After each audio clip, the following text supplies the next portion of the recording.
to Yahweh Ba'Shem Yahushua Ba'Shem Rakakodah Shalom to the 144,000 and the rest of the elect out there. Shalom to you all. I'll make this super quick. Anyway, I'm going to title this video.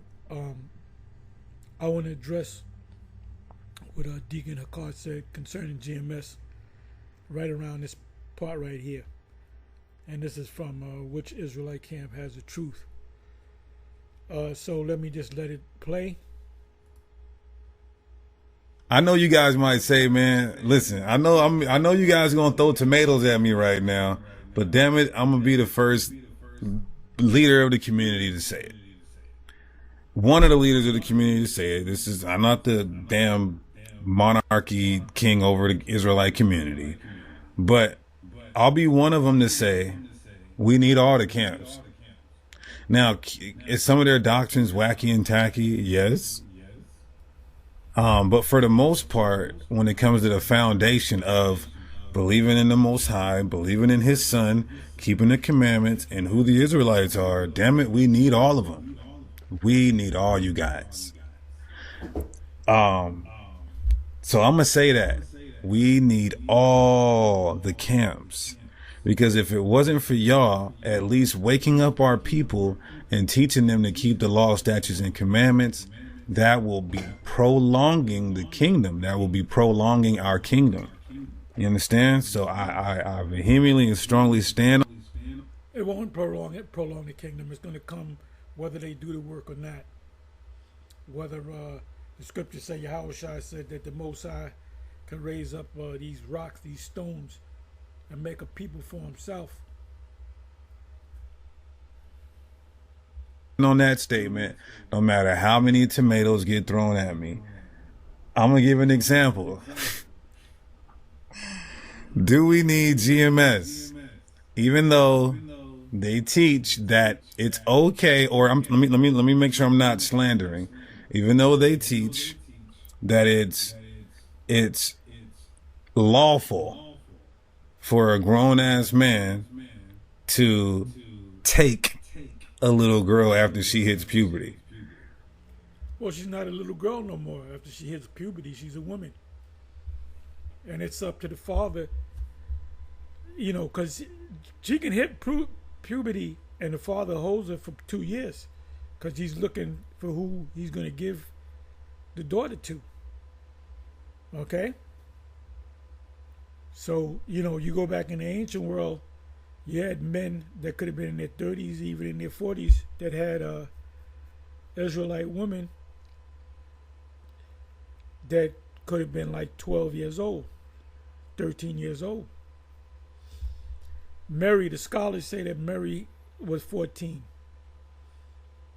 And it makes sense, but they don't know. They don't know the actual age of Joseph and the actual age of Mary, but Mary was considerably younger. She was in her teens. She had to be 14, maybe even 13. So let's listen. I know some of you guys might say, throw the whole camp away. They still have some good qualities. They still have some good traits and characteristics. All our qualities is good. What you talking about, dude? All our qualities is good, including the grape doctrine, because it's right. See, any camp that goes against that part of the doctrine, it's not a doctrine, it's part of the doctrine, which is the scriptures. You are guilty of taking away from the law and the scriptures as a whole. And your name will be blotted out of the book, the Lamb's Book of Life. All right, it's hard to say, but yes, and if it wasn't so, they wouldn't have as many members as they have now. I'm not saying gain is godliness. I'm not saying that gain is.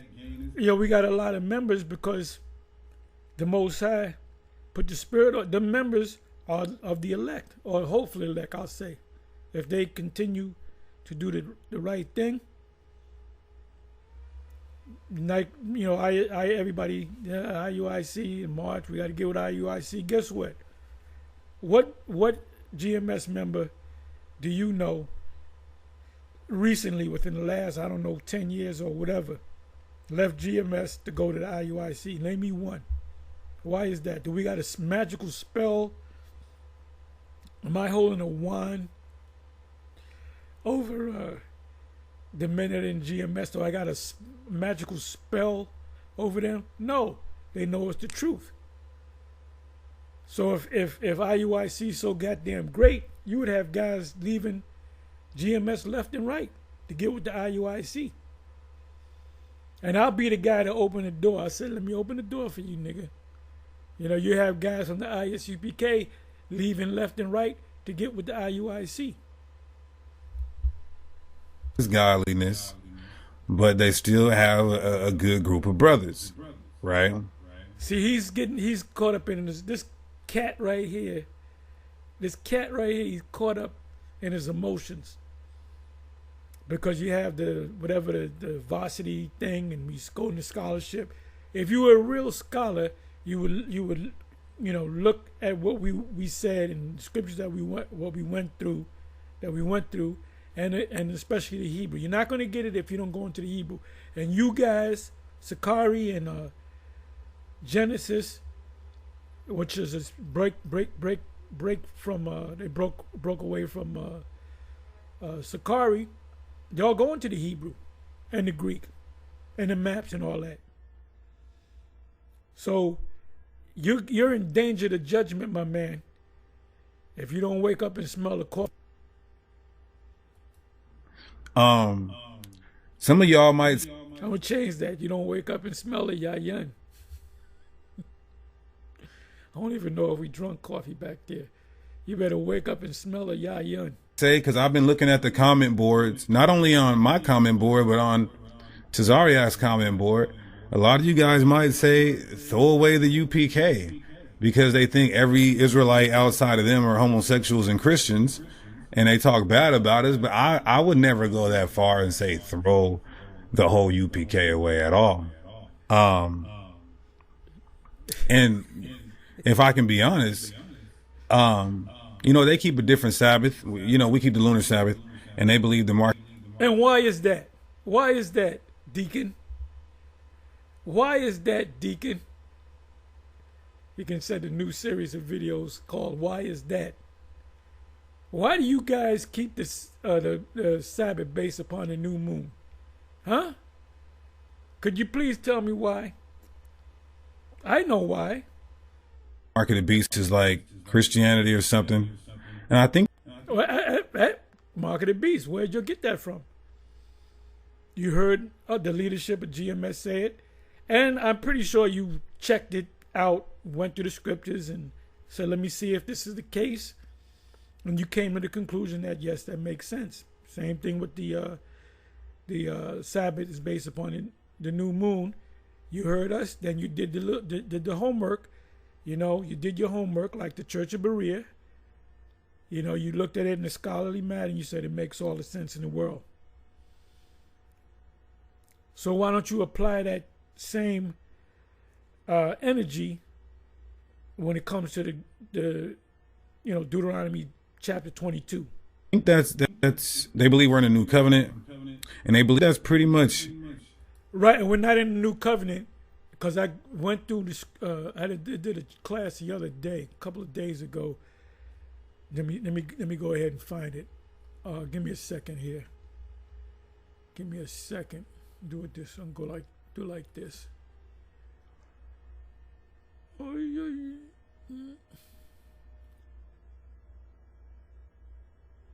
We're not in the new covenant. You can say we're in between the old and the new covenant.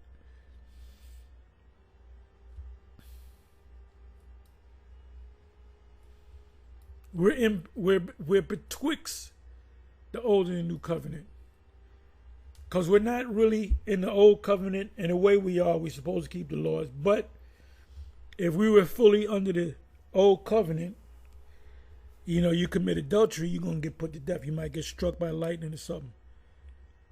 So there's all kind of acts of adultery going on in Israel. Most ain't killing people left and right. Now you can, every once in a while you can. The Sabbath, you got certain camps keeping the Sabbath the wrong way. The Most High ain't putting them to death. The penalty for breaking the Sabbath is you got put to death, just like adultery. So we're not really in the old covenant, neither are we in the new covenant. We're in between Judges, what is that? Judges 5 and 11, if I'm not mistaken. Rehearse the righteous acts. So the Most High winks at us. That's in the book of Acts. So now let me do this. I'll show you that we're not in the new covenant. So anybody that's teaching that, they don't know the scriptures.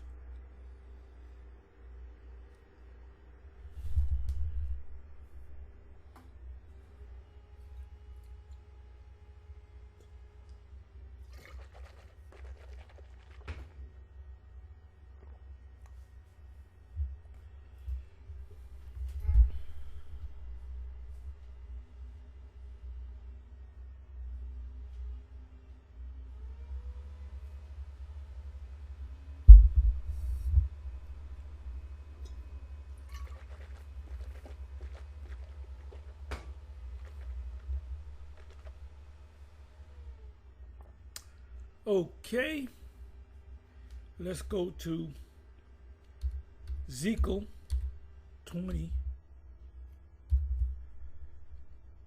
I'll show you that we're not fully in the covenant, the new covenant. When we're in the new covenant, we're going to do everything right.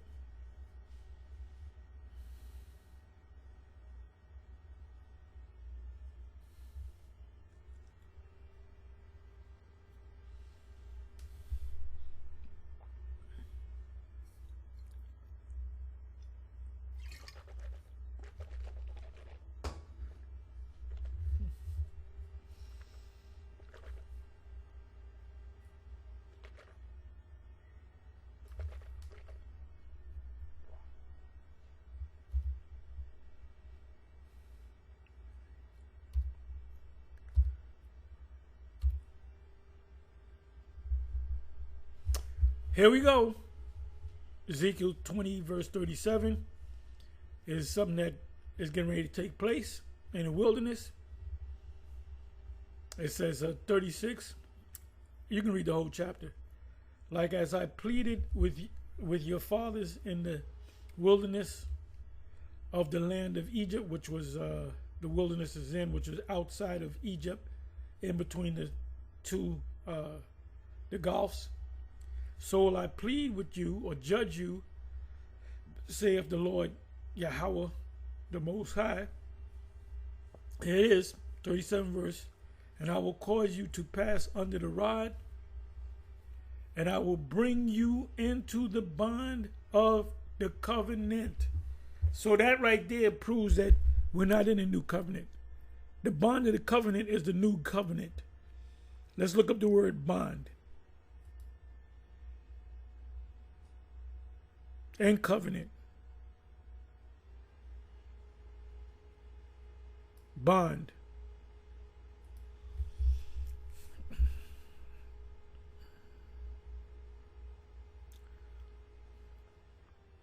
The word there in the Hebrew is Masarath. Masarath. Bond of covenant. It means covenant, agreement, contract. If you ever been in the system, if you know what I mean, you get bailed out, you go to the bondsman, and the bondsman, they'll give you a whole mess of contracts to sign, including the UCC, Uniform Commercial Code.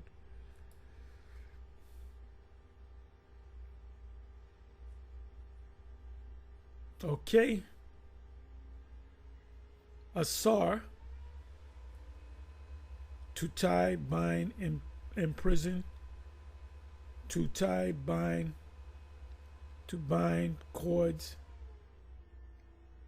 of obligation of oath, which is a contract. When you sign a contract, I know what you're thinking. I'm cracking up. It's an agreement between two people, and then you have a witness. So you agree with it, and you say, no, you got to take that out. You got to add this in. Nope, you got to do this, and you got to do that.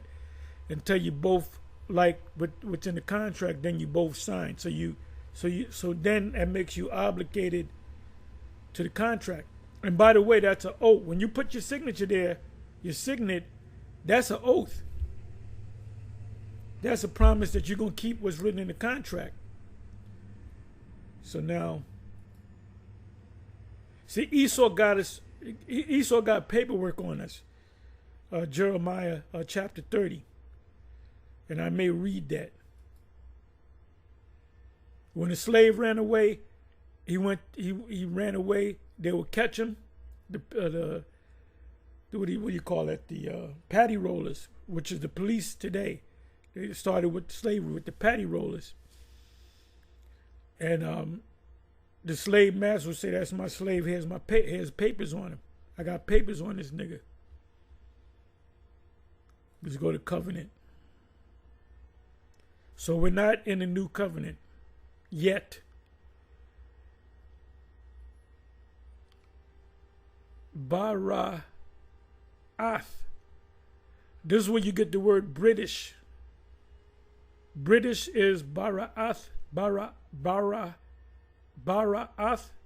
Yash. Covenant man. Britain, like Great Britain. British means man of the covenant. Covenant.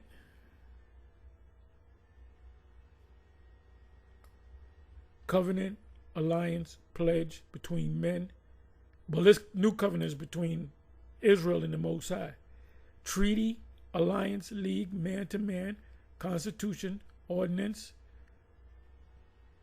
agreement, which is a contract, pledge, alliance between God and man. Alliance of friendship, covenant, divine ordinance with signs or pledges.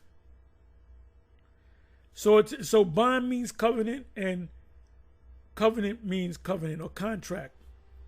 Federation.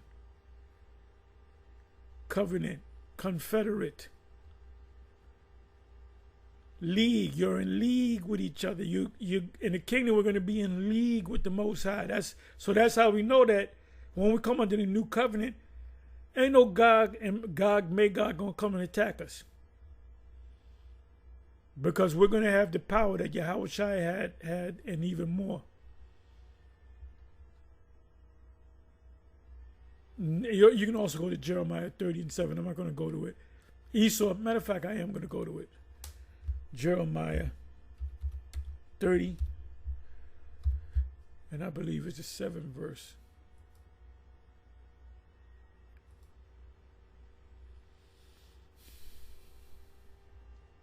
This is a short chapter, but it's I like this chapter. It's a good, breakdown chapter. It even goes into the deliverance, the ships. It hints on that.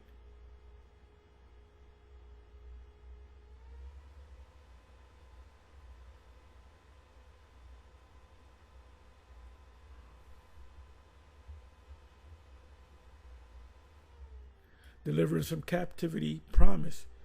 And then we use this for this last captivity. Alas, for that day is great, so that none is like it, even the time of Jacob's trouble, but he shall be saved out of it. For it shall come to pass in that day, which is getting ready to come, saith Yahweh of hosts, that I will break his yoke. Now in slavery we were yoked up, but now we yoked up by paperwork.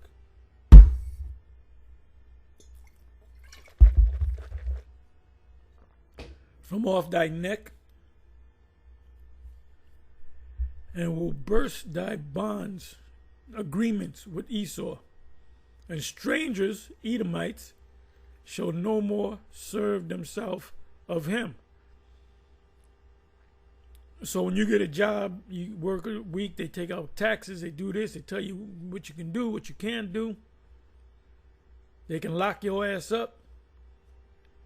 You get into an argument with your woman, the cops come, they're gonna lock your ass up.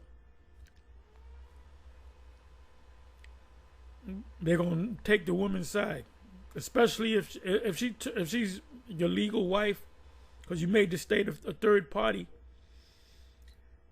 She'll call it in. Oh, this man beat me. Then she said, "Well, he really didn't beat me, but he looked like he was." They're gonna take his ass in anyway, and then they're gonna force her to go to court and testify against you. But they shall serve Yahweh, right, their power, and David their king, whom I will raise up unto them. So David's coming back. So the bonds that we're under are paper bonds, are paper yokes. They got paperwork on us. Social Security, driver's license, credit cards, whatever you got. You can't do nothing in the system without your name. Well, not your name. Your what do you call it? The straw man. That's a whole different subject for you people in the sovereignty. So now let me do this. Okay, so let me come back over here. The root situation isn't even a big deal, but like the mark of the beast, the new covenant, the Sabbath, right? Like that's it. And to me, those are not deal breakers. I don't think the UPK would. I hope not. That they wouldn't let the white man put a chip in them. But I can't say. But I would pray and hope not. But other than that, they're good for our people. General Yohana has done a lot of good work, and so has Captain Tazariak. A lot of good work waking up our people. I wouldn't throw that whole camp away. Not one, not at all. Not at all. So even with GMS says that they got 100% truth. There was one time they said, if you're not with them, you won't get delivered. How serious are they about that? Is that a recruitment tactic? Maybe some of these camps, maybe that is a recruitment tactic. Well, no, we said that you don't gotta, you don't gotta. We repented of that. Hey, you can be of another camp and be saved if you're the elect. If you happen to be of the elect, you know. But we stand on the fact that we got 100% truth. So I don't know if I'm going to be saved. That's what we call ourselves, the hopefully elect. Because we got affiliate camps that are not GMS that we see them being the elect. For these camps to say, it's only us, we're the one way, we're the only army of the Lord. Maybe that's a recruitment tactic. Well, that's the major camps, ISUPK. If it's not how do they say it? If it's not at the ISUPK, we're not affiliated with any other camp. IUIC says it, you know that we ain't dealing with no other camp, even Asaph, the mighty Asaph, Deacon Asaph said, if you leave IUIC, and even if you go out and teach the truth on your own or join another camp, he said you're written out of the book of life. Oh, so I guess the only people that's written in the Lamb's book of life are the members of the IUIC. Huh? Which is occultic, but I would still say we need the brothers, right? We need all the camps on a foundational level. We need them all, right? So I want to pull up a couple things as well, and then I want to just go through some things.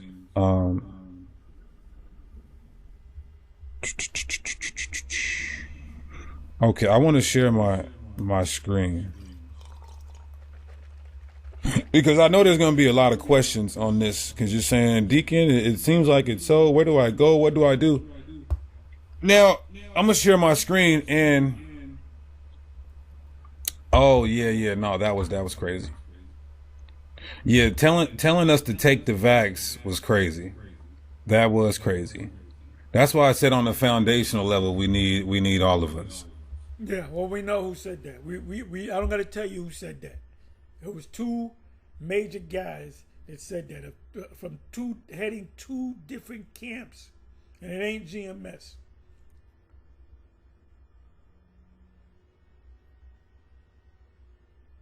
And there was several people that died listening to at least one of the head guys of the camp. One year, 2020, what was that, 2021, there was 20 to 22 people in this particular camp that died over the sea ragamuffin, but we believe they actually died from the jump shot.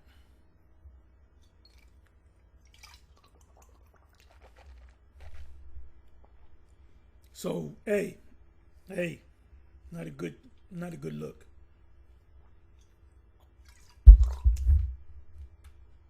Not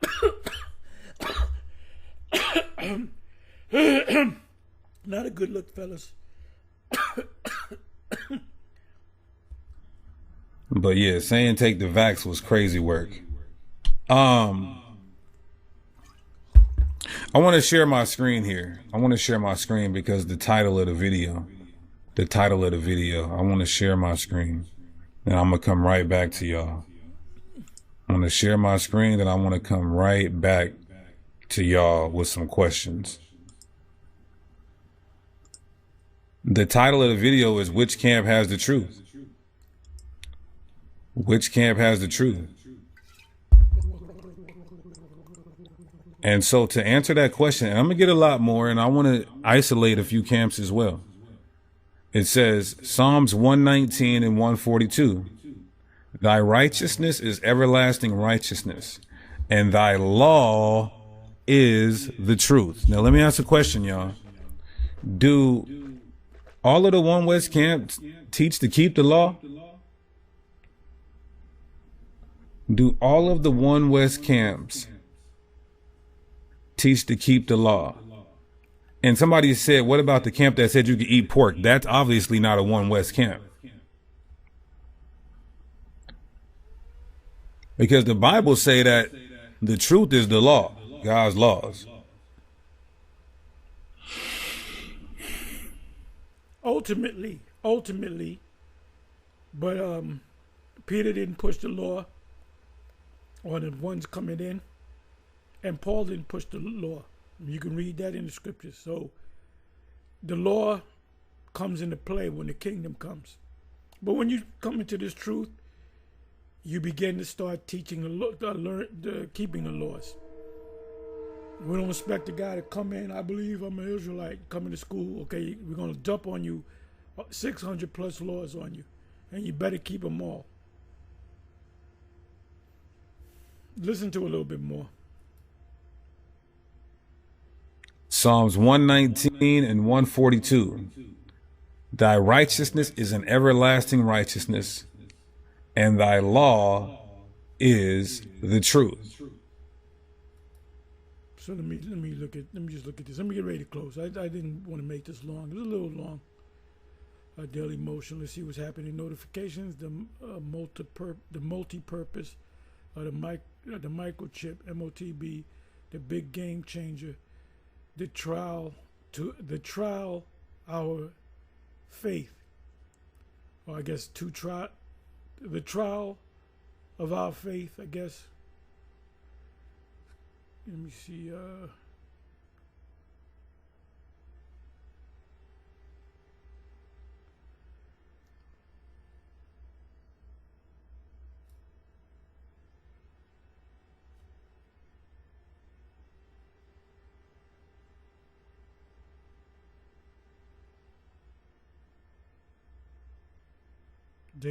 Dame Dash's grill falls out, addressing 50.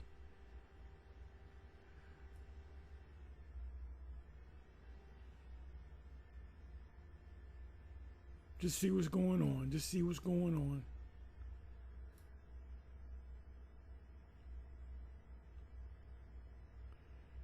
You got the live camps out there.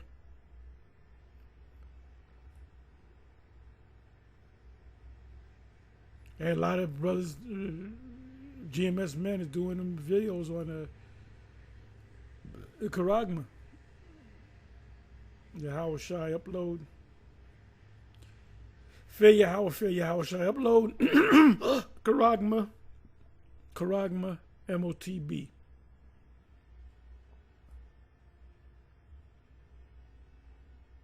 Got the GMS Cleveland out there. Are they live? They're live. They're live. Big up to all you men out there. Mississippi, GMS Mississippi, they out there live. Kicking it live. GMS Maccabean Spirit uploaded. Christians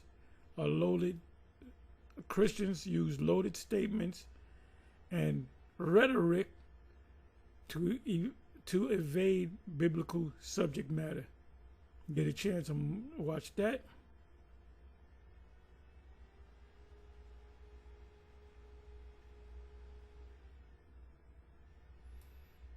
Anyway, with that, I'm going to say shalom.